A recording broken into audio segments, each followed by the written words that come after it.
Eisim sesutėlas Galilę, Liliute Lilę, Galilę, lauką padavoti Galilę, Liliute Lilę, Galilę, kūtylė ladara Galilę, Liliute Lilę, Galilę, parūgė šienauna Galilę, Liliute Lilę, Galilę, akalnį mačiutę Galilę, Liliute Lilę, Galilę, sunkiai prakaituoja Galilę, Liliute Lilę, Galilę, tyrų gelius pjauna Galilę, Liliute Lilę, Galilę.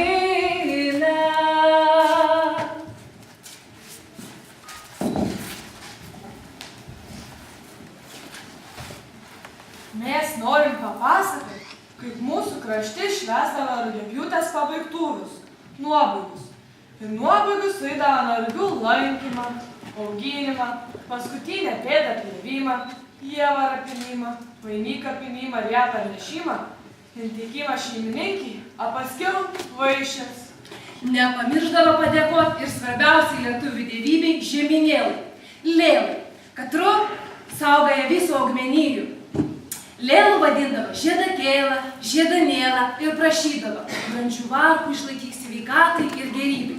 Ir dar sakydavo, oi tu dievužėli, didysėjužėli, dovanok pedelį, atsiimk vargelį, kitą metą gink rugelius un šitų laukelį. Man baba pasakoja, kad senolių tikėta, kad rugių dievybė įdavo ant paskutinį pėdį, todėl norėjo, kad tas būtų didelis. Ir rugiai kitais metais užderėtų. Trūkų galų duodavo pirskaklį žemę, kad tarsi gautų vaisingumų. A pas mus sakydavo, kad mergelės surišusius pėdų džiaugias, kad jos tas pėdus gražiausias, nes manė, kad gražus pėdus gražus vyras, a sulinkis pėdus kupruotus vyras. Adaikyti duonos prikelų, apsūkdavo, rugieną širdelis ir ventavų, užkaudavai sakydavo, nuo laukų duonų nuimam ir laukas nuo duonų užkasim. A mano tetula Navipriu pasakoja, kad baigdami rugius pjaut, palikdavo laukuose nenupjautų rugių kuokštelį. Aplink katru susėsdavo ar sustodavo ratu, nesvarbu, su skarelom ar prijuostėm, bet neranku ravėdavo tų kuokštų. Jį supindavo į kasų ir nulenkdavo sodybos pusę, kad rugiai liktų tuos namus. Tų kasų jievarų palikdavo laukuos. Po to iš tos kasos nuskindavo kelis vartus ir dėdavo į vainikų, kad trupinę ir nešė namon, kabindavo į garbingiausiai vietai, krikštasodį. Vainikus atveda visas plėvėjas, tik kiekvieną turėdavo nupirkti bent po vienu varpą ar žiedėlį. Mūsų krašte nupirkdavo rūtų, davilėlių. Tų vainikų parnešdavo ir įteikdavo šeimininkai ir sakydavo, lenkiu galvelų žemiausiai, duodu vainikų brangiausiai. Eisim sesutėlas Galilę, Liliute Lilę, Galilę, lauką padavoti Galilę, Liliute Lilę, Galilę, lenkiu galvelį žemiausiai, duodu vainikų brangiausiai.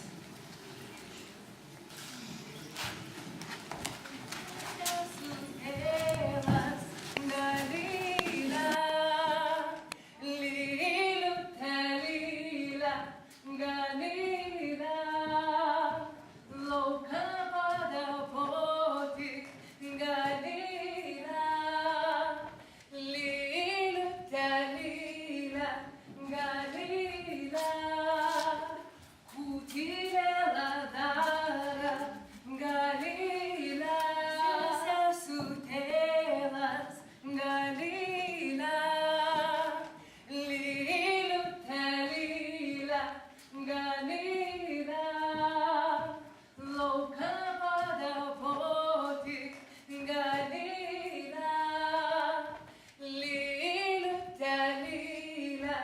Galila, kutirela dara, Galila, sesutelas, Galila, lilu telila, Galila, louca pada voti, Galila, lilu telila, Galila, kutirela dara, Galila, isimse sutelas, Galila, lilu telila, Galila, louca pada voti, Galila, lilu telila.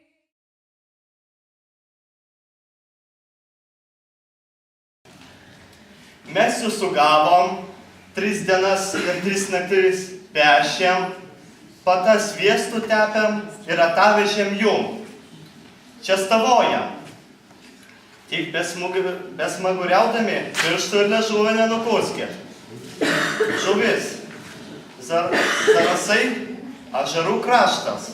Taigi undinę mes turim daug, o tam undenį plaukia žuvis. Mažas ir didelas, piktas ir geras.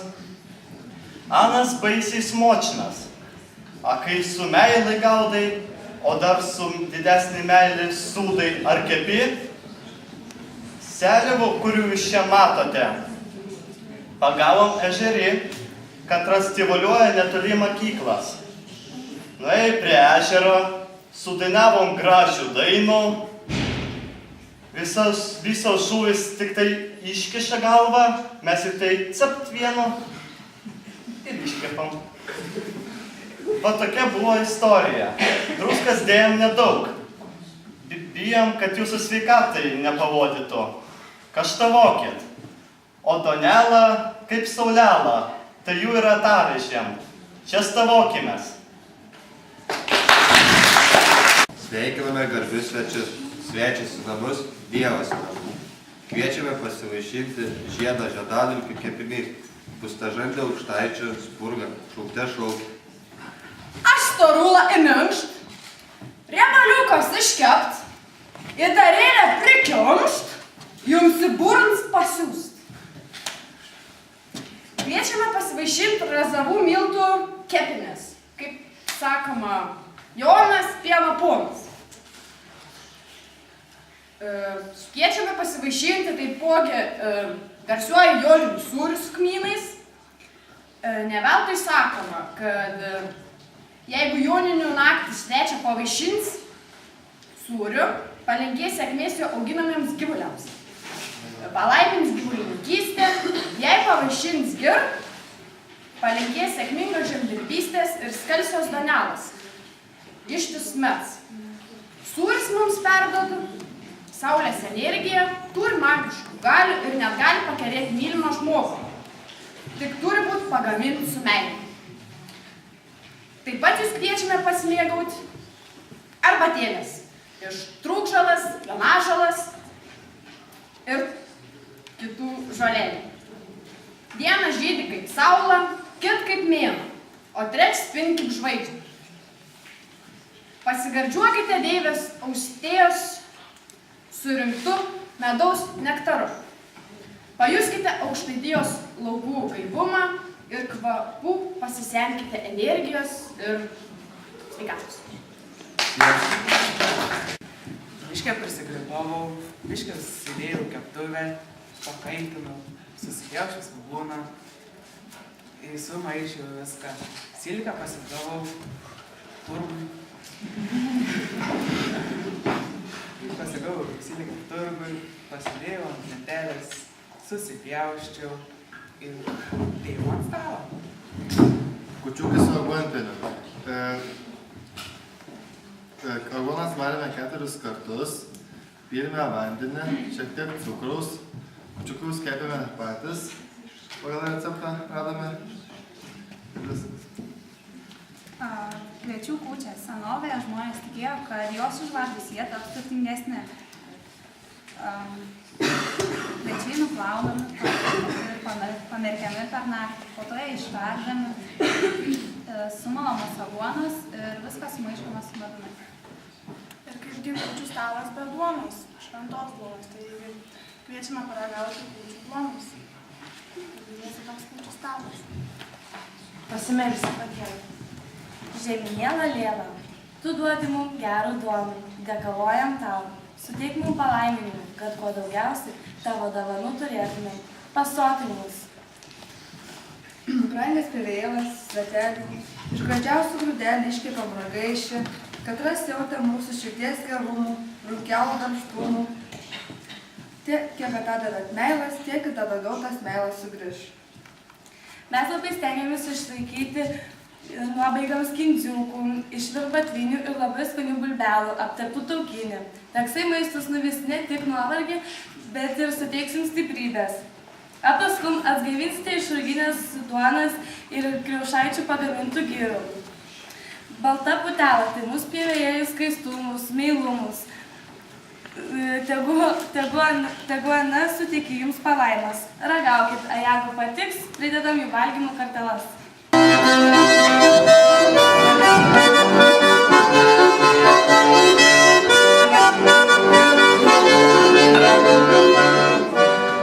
Pernai savo pasirodymų pradėjom Kupiškėnų himnu. Atomenat? Kažkaip Maraja čia šiandien užtrauk šitų linksmų dainų. O jūs susėdai, mėly susėdėliai, paklausykit, važiuokit, jūs mano žadėliai. Ar jūs nežinot, ar jūs neišmokot, Kupiškėnai geri žmonės, kad susikėlai. Šitą dainą mums susijusi su Kupiškėnų vesėliu. Ale kur bus, kad nebus vesėlė, ir vėl čia? Kaip tai? Tai ar tu nežinojai, kad piemenės per sakmės irgi vesėlių vaidindavo? Taip, girdėjau. Taigi, sekminas yra labai linksma ir turininga šventė. O linksma dėl to, kad piemenys tad būna patys važniausi, o per malstuvės gaunam tokį lauknešėlį, kad net nugara linksta. Na, gal komisija šį kartą ir ilgiau šnekės, nes padaugėjo komisijos narių ir mūsų tokios 3 kalbelės bus. Kodėl 3 kalbelės? Na, kaip matote, projektas Lietuvos kulinarijos ir etninio paveldo išsaugojimas ir puoselėjimas. Paveldo, atsiprašau, turiu pataisyti save. Vadinasi, kulinarinis paveldas, labai svarbus ir pagrindinis dalykas. Ir po to jau etninės kultūros žinyje, kaip mes tą pristatom, apžaidžiam, apvaiginam ir visą kitą. Tai vadinasi, aš pirmiausia aptarsiu tą lengvesnėje dalį, prisistatymą ir visą tą mūsų buvimą, nes visada sako, kad sutinka pagal drabužį, pagal išvaizdą, palydi pagal protą. Ponia Birutė aptars jau tą gruntinį, stalus ir visą tai, kas iš mūsų aruodų, iš mūsų močiučių, tetų, promočiučių, kulinarinio patyrimo ateina į mūsų dienas ir kas jums labai pravers, kai jūs baigę mokyklas, kursite savo verslus ir norėsite būti įdomus, originalus, patrauklus ir visiems reikalingi. Na ir po to mes dar turime, kaip niekur kitur regionuose, bet čia yra viešnia iš Kupiškio krašto etnografijos muziejaus, ponia Violeta, taigi nuo Kupiškėnų savo žodelį pasakys. Mūsų pirmieji žodeliai bus dėl tokie daugiau papipirinti, nes tam ir susirinkom, ten mokytumės, kad suprastum.